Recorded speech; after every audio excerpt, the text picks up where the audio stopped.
a WikiVidi documentaries production. Don't forget to like and subscribe. Enjoy. James Joyce. James Augustine Aloysius Joyce was an Irish novelist, short story writer, and poet. He contributed to the modernist avant-garde and is regarded as one of the most influential and important authors of the 20th century. Joyce is best known for Ulysses, a landmark work in which the episodes of Homer's Odyssey are paralleled in a variety of literary styles, most famously stream of consciousness. Other well-known works are the short story collection Dubliners, and the novels A Portrait of the Artist as a Young Man and Finnegans Wake. His other writings include 3 books of poetry, a play, his published letters and occasional journalism. Joyce was born in 41 Brighton Square, Rathgar, Dublin, into a middle-class family. A brilliant student, he briefly attended the Christian Brothers-run O'Connell School before excelling at the Jesuit schools Clongowes and Belvedere. Despite the chaotic family life imposed by his father's alcoholism and unpredictable finances, he went on to attend University College Dublin. In 1904, in his early 20s, Joyce emigrated to continental Europe with his partner Nora Barnacle. They lived in Trieste, Paris, and Zurich. Although most of his adult life was spent abroad, Joyce's fictional universe centers on Dublin, and is populated largely by characters who closely resemble family members, enemies and friends. From his time there, Ulysses in particular is set with precision in the streets and alleyways of the city. Shortly after the publication of Ulysses, he elucidated this preoccupation somewhat, saying, "For myself, I always write about Dublin, because if I can get to the heart of Dublin I can get to the heart of all the cities of the world." In the particular is contained the universal. Early life. On the 2nd of February 1882, Joyce was born in Rathgar, Dublin, Ireland. Joyce's father was John Stanislaus Joyce and his mother was Mary Jane May Murray. He was the eldest of 10 surviving siblings. 2 died of typhoid. James was baptized according to the rites of the Catholic Church in the nearby St. Joseph's Church in Terenure on the 5th of February 1882 by Reverend John Malloy. Joyce's godparents were Philip and Ellen McCann. John Stanislaus Joyce's family came from Fermoy in County Cork, and had owned a small salt and lime works. Joyce's paternal grandfather, James Augustine Joyce, married Ellen O'Connell, daughter of John O'Connell, a Cork alderman who owned a drapery business and other properties in Cork City. Ellen's family claimed kinship with Daniel O'Connell, the Liberator. The Joyce family's purported ancestor, Sean Morshoyer, was a stonemason from Connemara. In 1887, his father was appointed rate collector by Dublin Corporation. The family subsequently moved to the fashionable adjacent small town of Bray, 12 miles from Dublin. Around this time Joyce was attacked by a dog, leading to his lifelong cynophobia. He suffered from astrophobia. A superstitious aunt had described thunderstorms as a sign of God's wrath. In 1891 Joyce wrote a poem on the death of Charles Stewart Parnell. His father was angry at the treatment of Parnell by the Catholic Church, the Irish Home Rule Party and the British Liberal Party, and the resulting collaborative failure to secure Home Rule for Ireland. The Irish Party had dropped Parnell from leadership, but the Vatican's role in allying with the British Conservative Party to prevent Home Rule left a lasting impression on the young Joyce. The elder Joyce had the poem printed and even sent a part to the Vatican Library. In November, John Joyce was entered in Stubbs Gazette and suspended from work. In 1893, John Joyce was dismissed with a pension, beginning the family's slide into poverty caused mainly by his drinking and financial mismanagement. Joyce had begun his education at Clongowes College, a Jesuit boarding school near Clane, County Kildare, in 1888, but had to leave in 1892 when his father could no longer pay the fees. Joyce then studied at home and briefly at the Christian Brothers O'Connell School on North Richmond Street, Dublin, before he was offered a place in the Jesuits' Dublin School, Belvedere College, in 1893. This came about because of a chance meeting his father had with a Jesuit priest who knew the family, and Joyce was given no reduction in fees to attend Belvedere. In 1895, Joyce, now aged 13, was elected to join the Sodality of Our Lady by his peers at Belvedere. The philosophy of Thomas Aquinas continued to have a strong influence on him for most of his life. Education. Joyce enrolled at the recently established University College Dublin in 1898, studying English, French, and Italian. He became active in theatrical and literary circles in the city. In 1900 his laudatory review of Henrik Ibsen's When We Dead Awaken was published in the Fortnightly Review. It was his first publication and, after learning basic Norwegian to send a fan letter to Ibsen, he received a letter of thanks from the dramatist. Joyce wrote a number of other articles and at least 2 plays during this period. Many of the friends he made at University College Dublin appeared as characters in Joyce's works.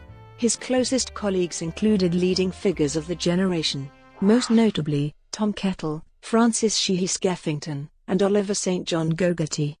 Joyce was first introduced to the Irish public by Arthur Griffith in his newspaper, United Irishman, in November 1901.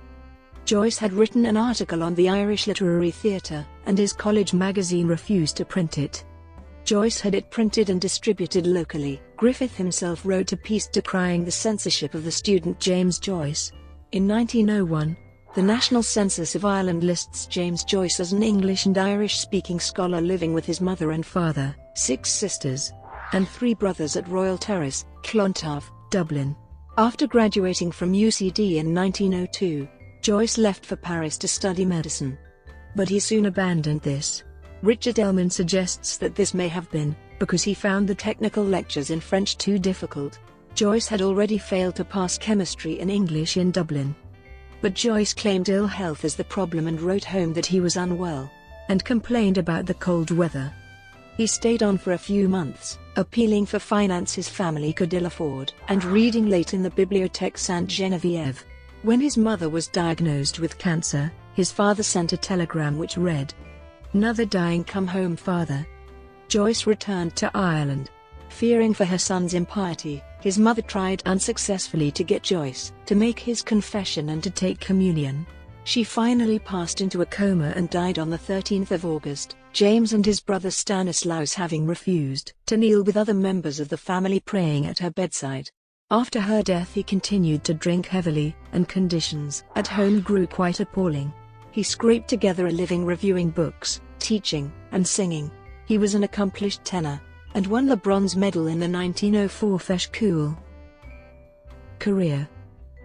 On the 7th of January 1904 Joyce attempted to publish a portrait of the artist, an essay story dealing with aesthetics, only to have it rejected by the free-thinking magazine Dana. He decided, on his 22nd birthday, to revise the story into a novel he called Stephen Hero. It was a fictional rendering of Joyce's youth, but he eventually grew frustrated with its direction and abandoned this work. It was never published in this form, but years later, in Trieste, Joyce completely rewrote it as a portrait of the artist as a young man. The unfinished Stephen Hero was published after his death. In 1904 he also met Nora Barnacle, a young chambermaid from Galway. On the 16th of June, they first went out together, an event which would later be commemorated as the date for the action in Ulysses. Today, the 16th of June is observed as Bloomsday, a celebration of Joyce's life and work. Joyce remained in Dublin for some time longer, drinking heavily. After one of his drinking binges, he got into a fight over a misunderstanding with a man in St. Stephen's Green. He was picked up and dusted off by a minor acquaintance of his father, Alfred H. Hunter, who took him into his home to tend to his injuries. Hunter was rumored to be a Jew and to have an unfaithful wife, and would serve as one of the models for Leopold Bloom, the protagonist of Ulysses. He took up with the medical student Oliver St. John Gogarty, who informed the character for Buck Mulligan in Ulysses. After 6 nights in the Martello Tower that Gogarty was renting in Sandy Cove, he left in the middle of the night following an altercation which involved another student he lived with, the unstable Dermot Chenevix Trench, who fired a pistol at some pans hanging directly over Joyce's bed. Joyce walked the 8 miles back to Dublin to stay with relatives for the night, and sent a friend to the tower the next day to pack his trunk. Shortly after, the couple left Ireland to live on the continent. 1904-20, Trieste and Zurich. Joyce and Nora went into self-imposed exile, moving first to Zurich in Switzerland, where he ostensibly taught English at the Berlitz language school through an agent in England. It later came to fact that the agent had been swindled. The director of the school sent Joyce on to Trieste, which was then part of Austria-Hungary, and is today part of Italy. Once again, he found there was no position for him, but with the help of Almidano Ottofoni, director of the Trieste Berlitz School, he finally secured a teaching position in Pola, then also part of Austria-Hungary. He stayed there, teaching English mainly to Austro-Hungarian naval officers stationed at the Polar base, from October 1904 until March 1905, when the Austrians, having discovered an espionage ring in the city, expelled all aliens. With Ottofoni's help, he moved back to Trieste and began teaching English there. He remained in Trieste for most of the next 10 years. Later that year Nora gave birth to their first child, George. Joyce persuaded his brother, Stanislaus, to join him in Trieste, and secured a teaching position for him at the school. Joyce sought to augment his family's meager income with his brother's earnings. Stanislaus and Joyce had strained relations while they lived together in Trieste, arguing about Joyce's drinking habits and frivolity with money. Joyce became frustrated with life in Trieste and moved to Rome in late 1906, taking employment as a clerk in a bank. He disliked Rome and returned to Trieste in early 1907. His daughter Lucia was born later that year. Joyce returned to Dublin in mid-1909 with George, to visit his father and work on getting Dubliners published. He visited Nora's family in Galway, and liked Nora's mother very much. While preparing to return to Trieste, he decided to take one of his sisters, Eva, back with him, to help Nora run the home. He spent a month in Trieste before returning to Dublin, this time as a representative of some cinema owners and businessmen from Trieste. With their backing he launched Ireland's first cinema, the Volta Cinematograph, which was well received, but fell apart after Joyce left. He returned to Trieste in January 1910 with another sister, Eileen, in tow. Eva became homesick for Dublin, and returned there a few years later, but Eileen spent the rest of her life on the continent, eventually marrying the Czech bank cashier František Širek. Joyce returned to Dublin again briefly in mid-1912 during his years-long fight with Dublin publisher George Roberts over the publication of Dubliners. His trip was once again fruitless, and on his return he wrote the poem, Gas from a Burner, an invective against Roberts. After this trip, he never again came closer to Dublin than London, despite many pleas from his father and invitations from his fellow Irish writer William Butler Yeats.